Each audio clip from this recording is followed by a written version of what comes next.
It's the season to be merry. We'll be talking about holiday festivities, winter activities, talking to Santa, and more. Express starts now.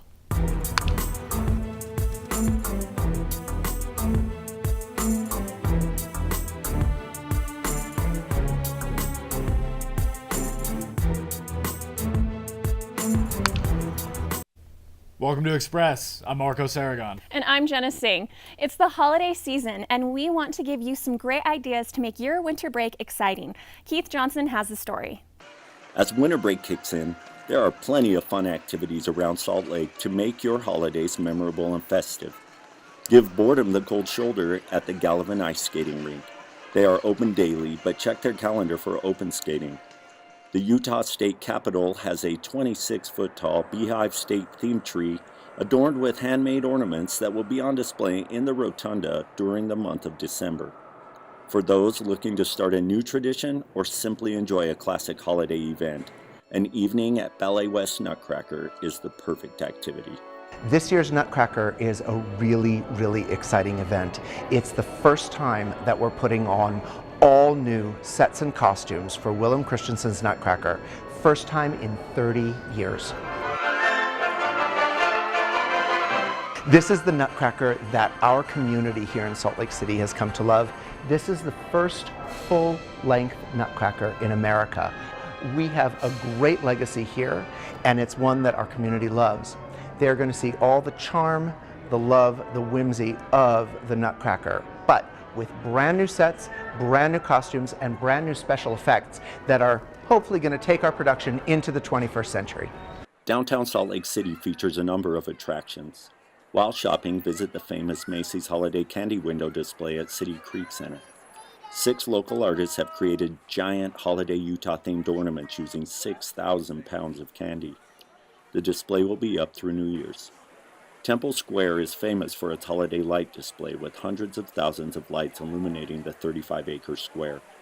I feel like I come because it gets me in the mood for Christmas, and it's like a tradition. My family comes down on New Year's Eve every single year to come walk around the lights and stuff before we go to like family dinner and stuff. So, I don't know, just a tradition that I enjoy. There are also live performances from local musicians outside and in various venues. Whether you are looking for a new family tradition or simply need an injection of holiday spirit, Salt Lake has a celebration for everyone. Those sound like so much fun. Hopefully you can fill this holiday month with those cool activities. Let's check in with Taryn Wagner, who's out on campus. I'm going out to see what SLCC students are doing this year for the holidays. I will get like an envelope of cash from my parents, and I'll cook a turkey. We do that, but that's just an excuse to eat, possibly prime rib. Maybe a snowball fight. Just spend time with family and catch up on some sleep. Good. We all need our sleep. My husband and I are not going to our parents' house. We're going to do our own thing. We're going to try to go snowmobiling, ice skating, go to the Midway Caves or the Midway Castles, just all that fun stuff. Go to the temple lights, so. Fun. Who wants to go to the in-laws? Not me. Where are you from, Sam? I'm from Uruguay, South America. And this is your first year here, and the holidays are different. And tell me about that. Well, in my country it's summer right now, so it's gonna be new, but being during winter and Christmas. Okay, great. And what do you think Americans do around the Christmas time? I guess we will eat a bunch of food and cook a lot and stay home. Yeah, that's pretty much all that we do around here. I'm a huge Christmas fan. I start counting down days till Christmas in September, so I'm like super big. But like some of my favorite things are I have to always buy a new ugly sweater every year. That's a big one. And then I make Christmas cards. Like I send picture Christmas cards out, and it's just me, so I don't have anyone else. But I still think it's super fun. We on like Christmas Eve we'll make cookies, and like throughout the season, we like to bake and do different things like that. So that's always fun too. And we also eat wontongs usually on Christmas Eve, which is abnormal for sure, but it's lots of fun. So, and then Christmas, we just spend time with family. I always love to do service and different things like that too. So those are fun things. I am so excited for the holidays, and I hope you all are making some fun memories this year. Back to you in the studio. You know, I'm also looking forward to the holidays and the break that comes with it. Oh, for sure.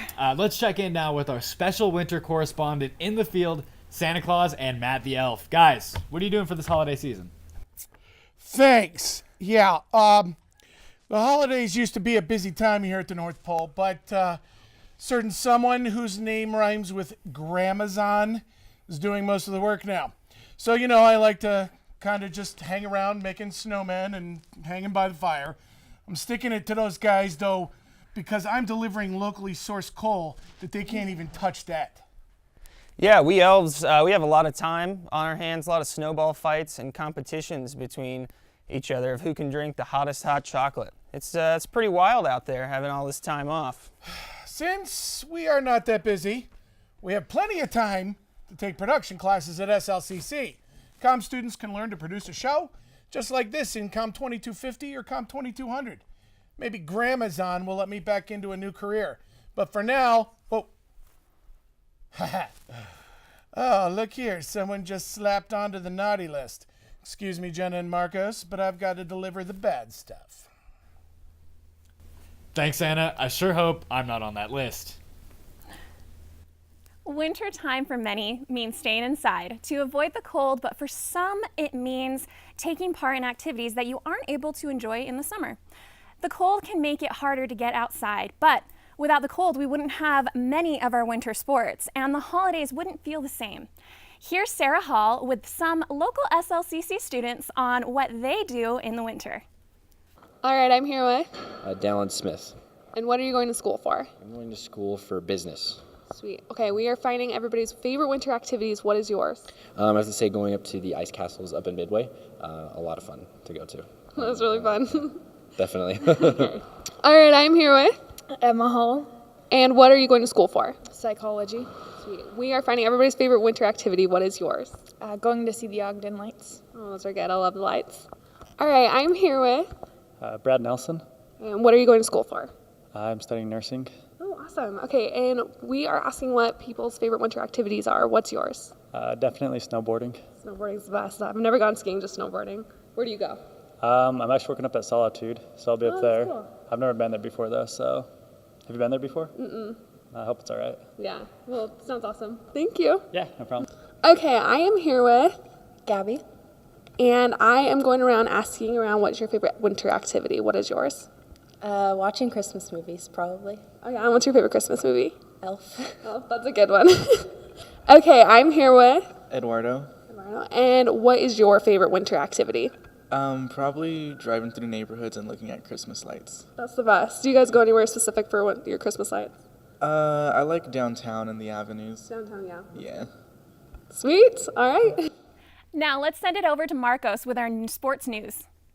Thanks, Jenna. Your Bruins have had an impressive start to their seasons. Both teams are ranked in the top 10 in the NJCAA national polls. The teams have an extended winter break coming up over the next couple of weeks, with conference play beginning at the end of the month.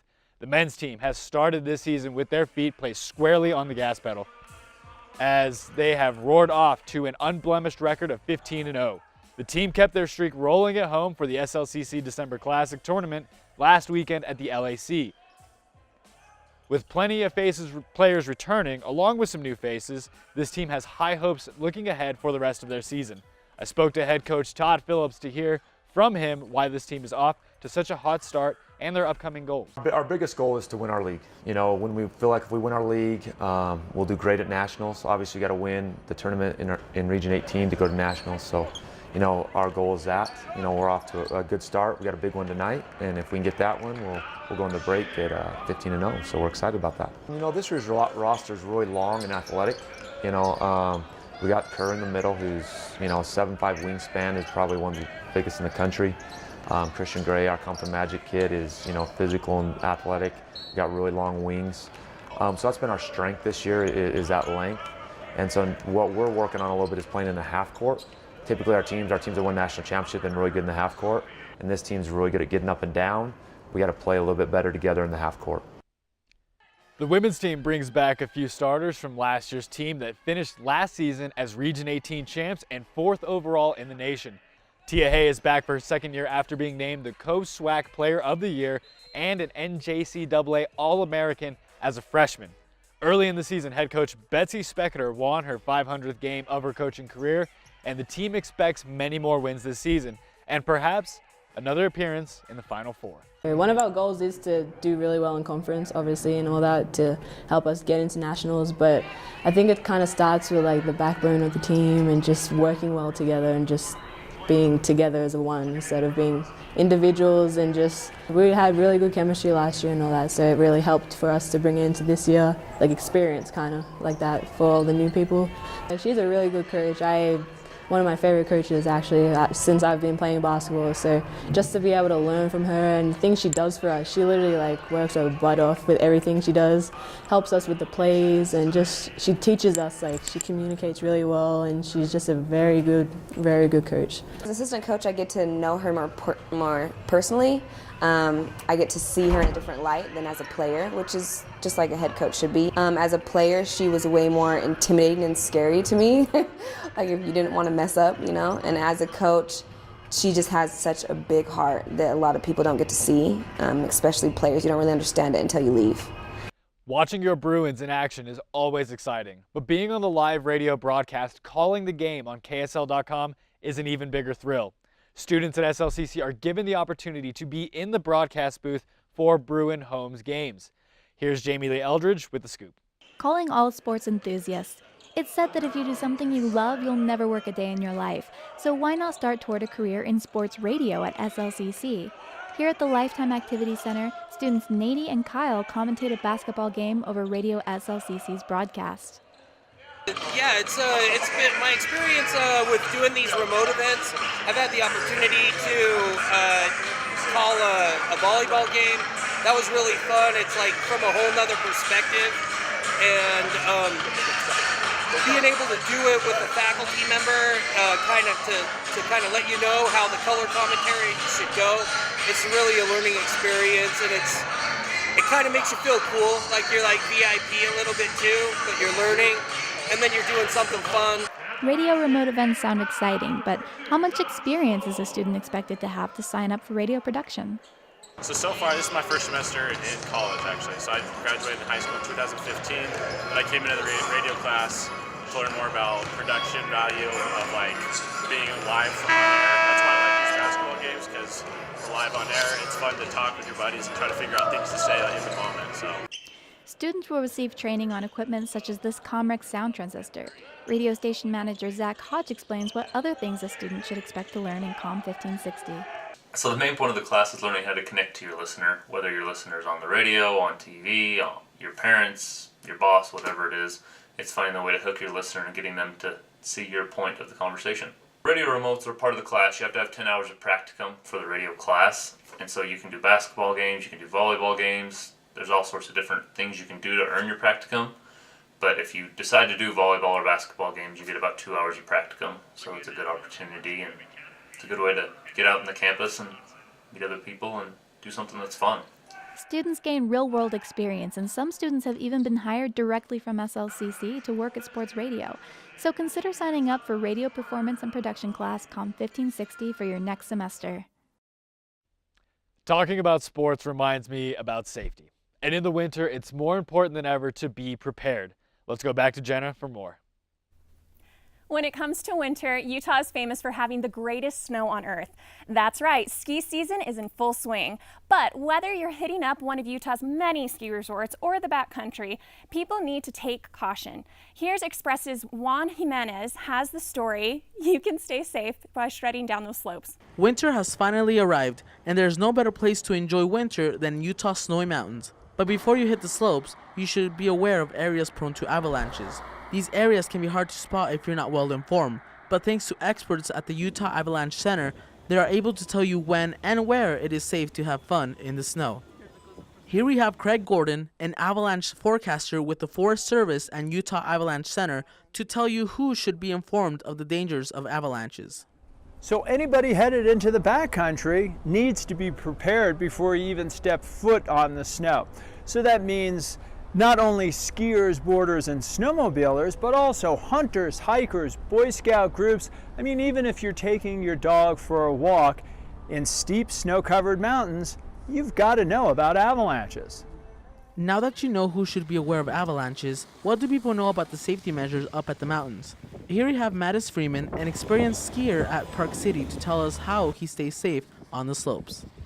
You always have to have a beacon, always have to have a probe, always have to have a shovel, and when you have a shovel, you have to make sure it's metal, not plastic.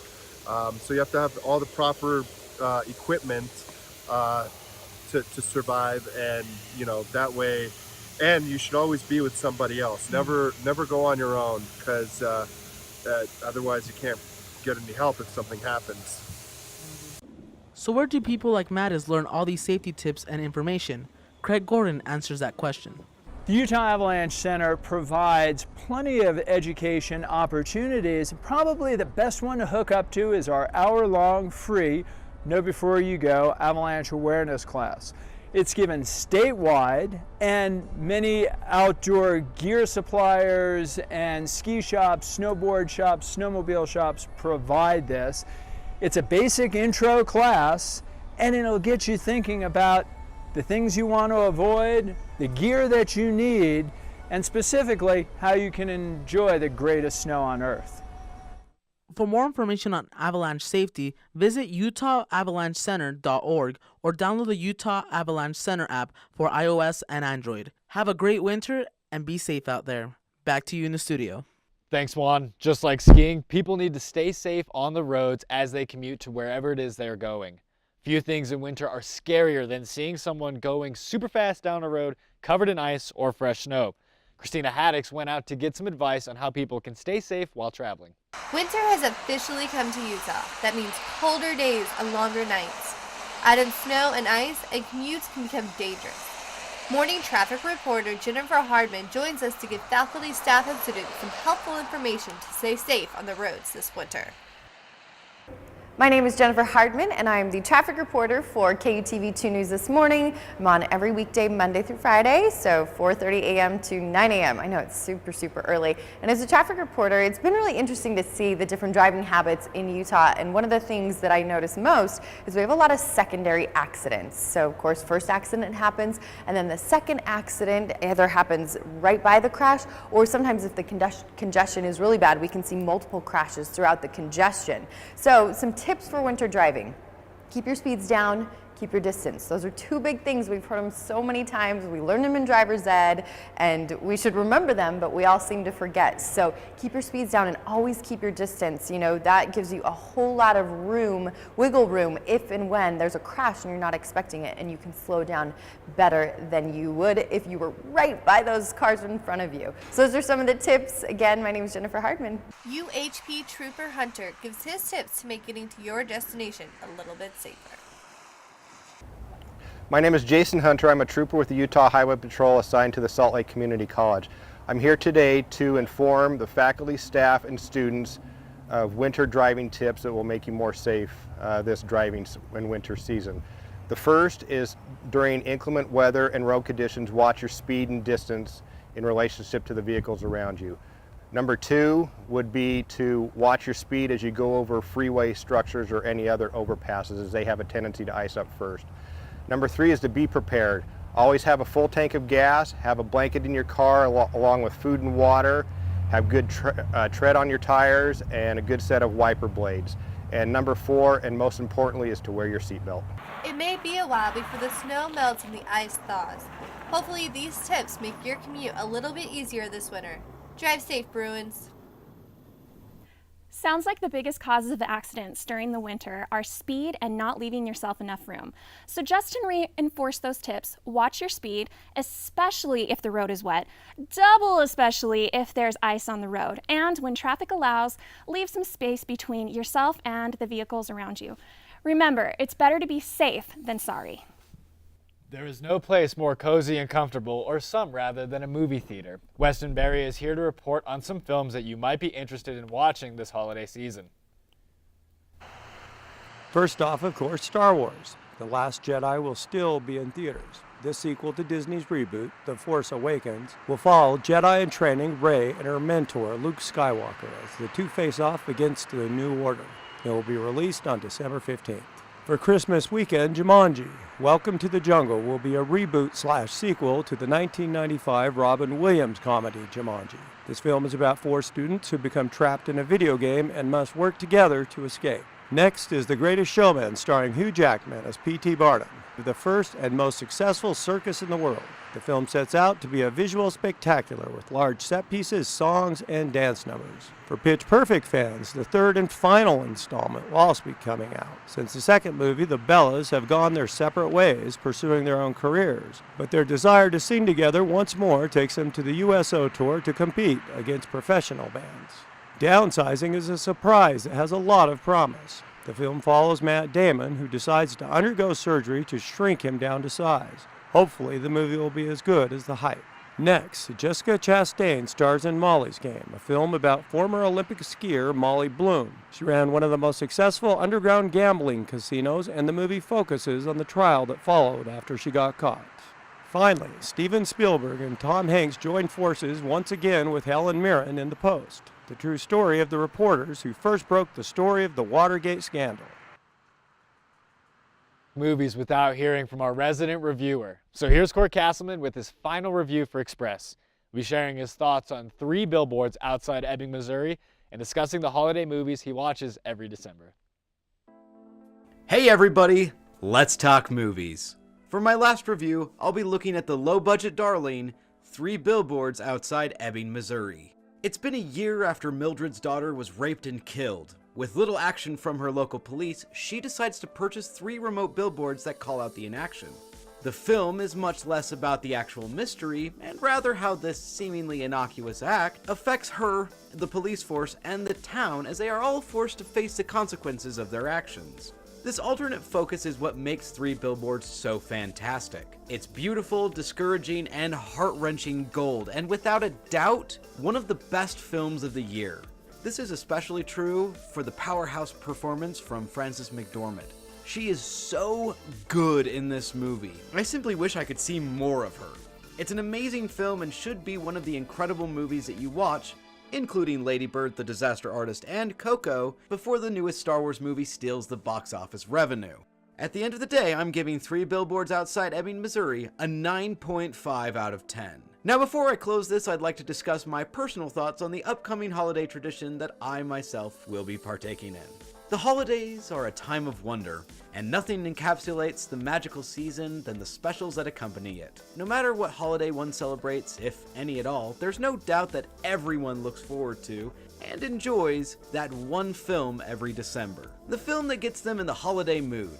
Mine just happens to be Die Hard. But, I hear you cry, Die Hard isn't a Christmas movie. Where's the message about the holiday? Where are the references to little JC over there? Ah, how wrong you are. For what is a quote-unquote Christmas movie after all? Well, before I get into that, let's actually talk about the 1988 action classic that is Die Hard. Bruce Willis plays New York cop John McClane, who is visiting his estranged wife, Holly Gennaro, in Los Angeles. While in her office building during a Christmas Eve party, the company finds the building under siege by terrorists willing to kill anyone who gets in their way of their goal of robbing the company blind. With an incompetent police force and inept FBI agents trying to de-escalate the situation, John must stop the terrorists single-handedly, not only saving the life of his wife, but also his failing marriage. It truly is a fantastic movie. Great action, clever writing, tight directing, and excellent performances from its leads, Bruce Willis and Alan Rickman, leads this movie to be an icon of the genre. Simply, Die Hard is one of the greatest movies ever made, and it's my go-to holiday movie every year. Sure, it's not about Christmas, and it doesn't have a message of goodwill toward all men, but what it lacks in actual reference to the holidays, it makes up in one important aspect: the excitement of the season. No other film gets me pumped for the holidays. It is, without a doubt, the single thing I look forward to most every December. And isn't that what a Christmas movie is supposed to do? get us excited for the season. In that way, Die Hard may, in reality, be one of the single greatest Christmas movies ever. Because Die Hard, like Christmas, is the best.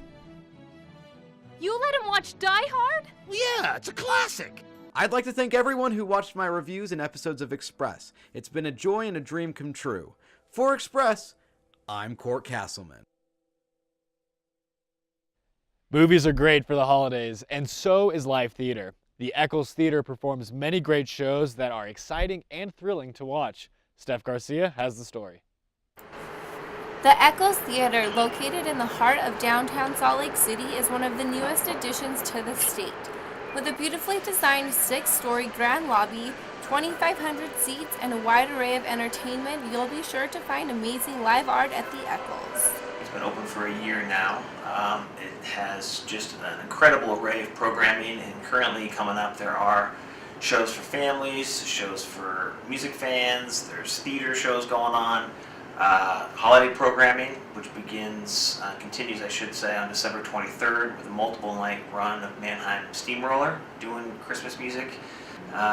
Looking out further into January, Styx, just an absolutely phenomenal, legendary classic rock band, will be there January 23rd. And certainly the Broadway shows continue. Something Rotten's coming up in January as a part of the Broadway at the Eccles series.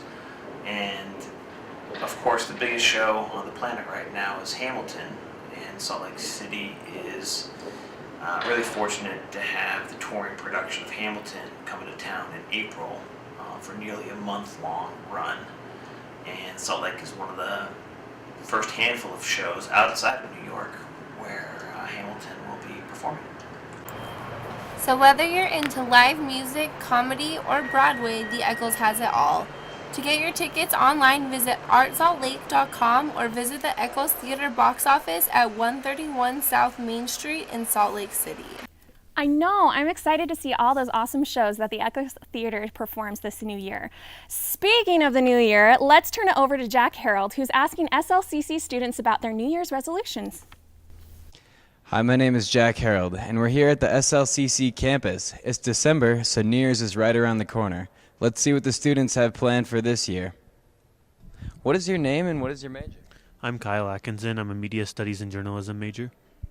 All right, Kyle, did you have any New Year's resolutions for 2017? My resolutions were probably to drink less soda and go to the gym a little bit more. I kind of want to win the Mr. Olympia contest, you know. I've been bulking for the past 3 years, which has been a strict discipline of eating graham crackers and milk late at night. To get better at animation. Did you have any New Year's resolutions coming into 2017? No, because I can't keep them. Graduate high school. And were you able to achieve that resolution? I did. I had one. It's a pretty common one, and it's to lose weight, and I actually did accomplish that this year. And another was to improve my art by coming to school, and I've been doing that as well. So do you have any New Year's resolutions coming into 2018? I'd actually like to just retry to do those ones again, just because I thought they were good, but I just was weak and didn't get them right. Probably to not sleep as much. To get better at drawing hands. I haven't thought of any yet. I suppose I haven't thought about it. Yes, I do. It's actually the same thing. I'm going to lose more weight and keep going to school and get better at art. And I'm hoping to just shred after New Year's. Excellent. We'll see if all that preparation will pay off in this year. I'm sure it will. For my 2018 resolution, I think I'll try to stop procrastinating. Back to you guys in the studio. Now those are some awesome New Year's resolutions. And speaking of the new year, if you haven't already signed up for COM 2600 next year, you will be able to produce your own TV show and or radio show as well as write for the Globe. So make sure to sign up this spring semester.